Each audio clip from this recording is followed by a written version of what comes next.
What's up and welcome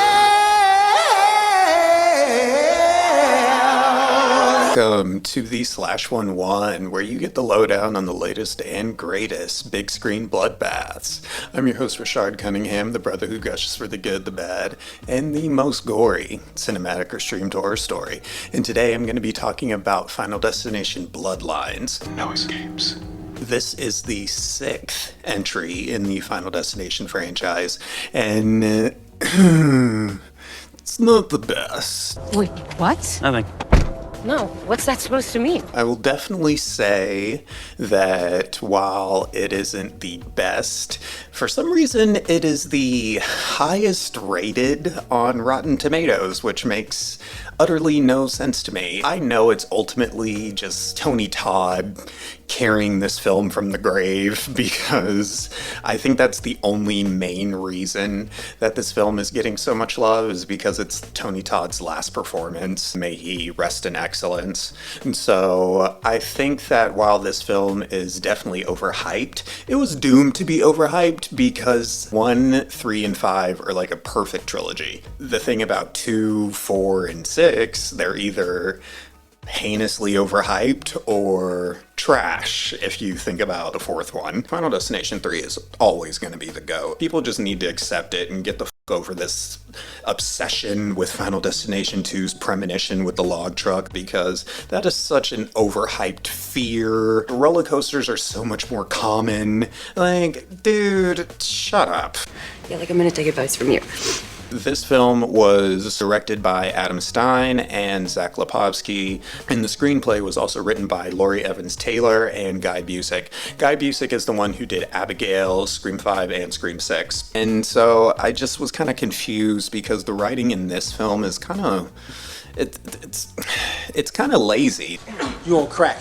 The characters are not written as proactive against battling death. They're kind of written as like just kind of either not believing death is after them, or they're quick to sort of give up in certain instances, which is a little frustrating. I think the smartest, or at least like most willing to accept what's going on in the situation, is Cousin Bobby. Can we focus on the fact that we're all about to die? Cousin Bobby is so cute. First of all, Cousin Bobby is Himbo Slice out of the fridge. He is just so smiley and innocent, and you can just tell he's just like, he's just so, he's not dumb, but he's a little bit of a dunce. The most notable stars to me in the film were first Teo Briones, who was Junior Wheeler in the Chucky series. We also have Raya Kilstead. Okay, so she was Alice in Home Alone 3, and I do not tolerate hate on Home Alone 3. Home Alone 3 is so f***ing good. Fresh air will be good for you. Toodles whore. She was the first ever female burglar in the Home Alone series, which was fun. She took a lot of shit in that movie, so it was great to see her. She was also the titular she-creature. That movie always came on when I was younger as a kid. It's a movie about a killer mermaid. The killer mermaid in Cabin in the Woods. Merman!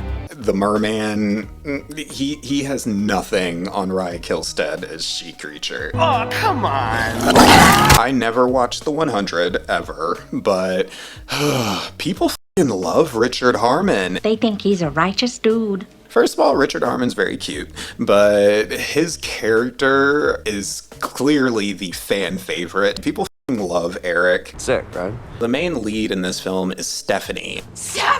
Stephanie! Oh my gosh! She's played by actor Caitlin Santawana. We have our first Asian leads of Final Destination, which I think is great. Yay for more diversity. We need more diversity in Final Destination. Honestly, has anybody ever noticed that there's never been a black girl in any cast of Final Destination that like cheats death and, you know, ends up having a sequence later? Like, I just feel like that's kind of whack.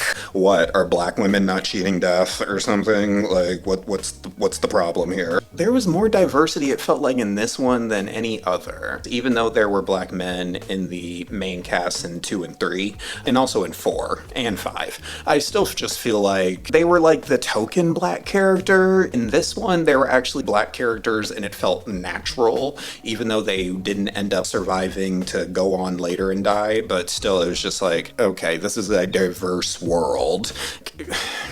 There can be more than one black person, and we can throw black women into the mix too.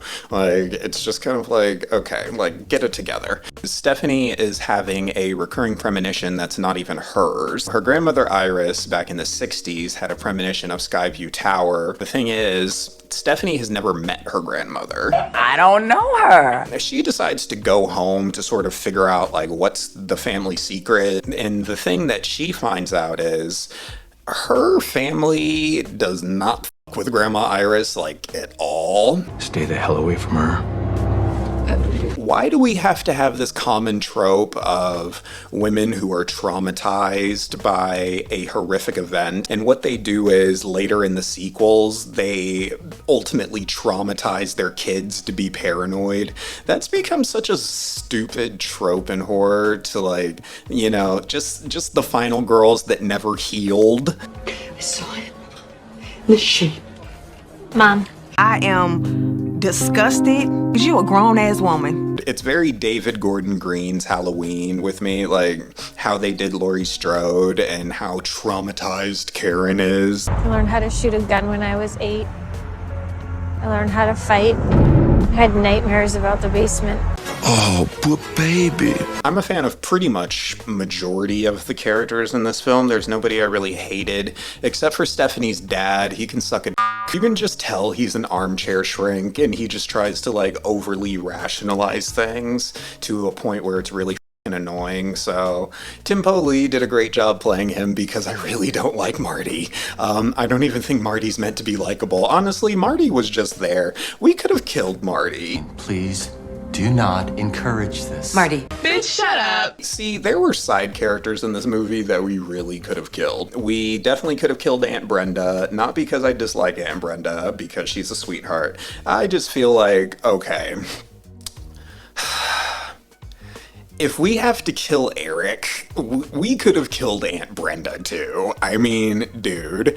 First of all, Jerry Fenbury. Oh! How humiliating and degrading. I need to know what this guy looks like. What does Jerry Fenbury look like? Somebody tell me. He looked like a man. There's actually some nods to the Final Destination novels. What are you talking about? Wait.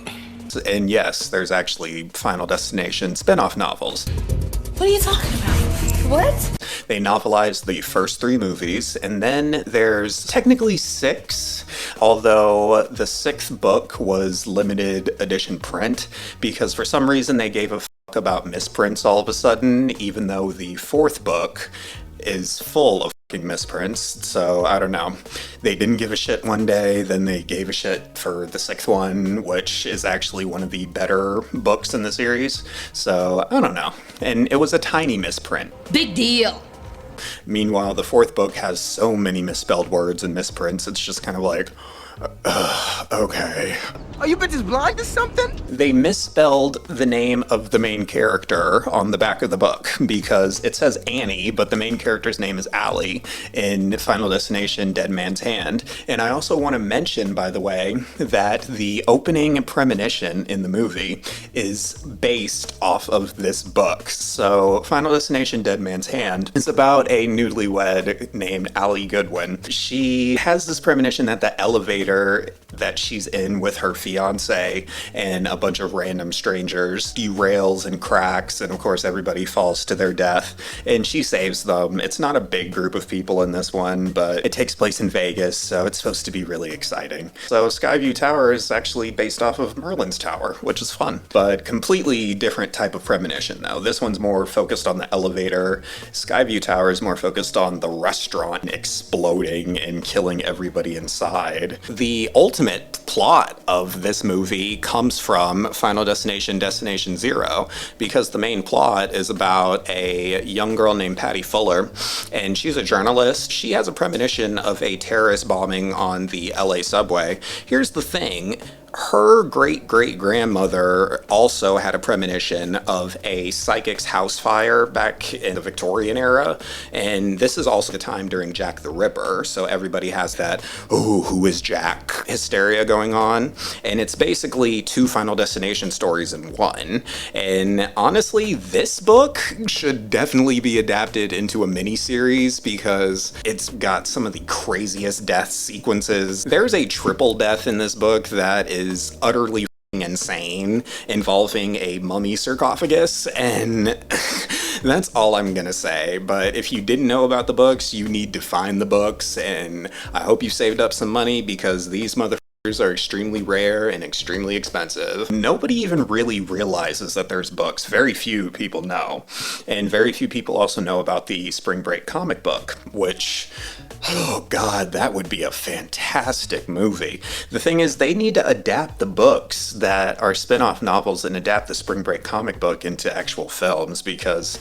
some of those did some really cool shit, especially with some of the deaths. Like, Final Destination Looks Could Kill could easily be a top-notch movie. The 5th book is about a top model named Sherry, and she saves her friends who are, it's so cool, they're actually all named after wines because that's their thing. They're called the Cellar. And so she saves her model friends from a yacht capsizing, and in the process she gets her face disfigured. So these decide to bring her a white mask, kind of as a fucked up joke, and so after she attempts to kill herself, she instead meets death in a bar, and she makes a deal to bring her frenemies to death in exchange for a little bit of her beauty restored. And the guy she meets in the bar that is death is William Bloodworth. It's him explaining, I'm here with you, but I'm also in another country about to take somebody via can't, like, you know, it's just like he's everywhere, like he's transcendent. However, they didn't go the Tony Todd is truthfully the embodiment of death. I think a lot of people wanted that. I did for sure, especially after reading Looks Could Kill, but this movie did not go that route. They tried to make it a little bit clever with the premonition and tying him into it, but it didn't land for me. I think a lot of the things they did with Tony Todd as William Bloodworth, a lot of it was improvised, mainly because I think, of course, Tony knew, you know, his time was coming. Like, sometimes you just know, and I think, like, this movie being his send-off, he ad-libbed a lot of things, which was confirmed, and I just it made it more bittersweet, which is great. I mean, I think we all got choked up in theaters because Tony Todd, and we love him. He's Candyman, he's Bloodworth, he's Black History. It's difficult to say that I don't like the way they ended his character, but part of it just seems very abrupt. Good luck. And I don't know, I would have did things differently for him. I would have given Bloodworth more, but that's just me. Life is precious. Enjoy every single second.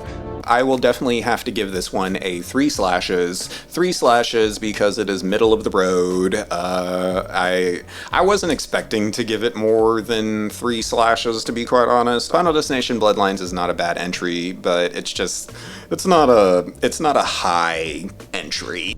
And that has been my review of Final Destination Bloodlines. I'd love to thank you guys for joining and watching. And if you haven't subscribed to the Slasher Brother channel, I would love it if you did. Like and subscribe on all the things. And be sure to hit the notification bell so you know when another episode of the Slash 11 drops, or one of my fun videos. And until it is time to slay another day, I'll slash y'all later.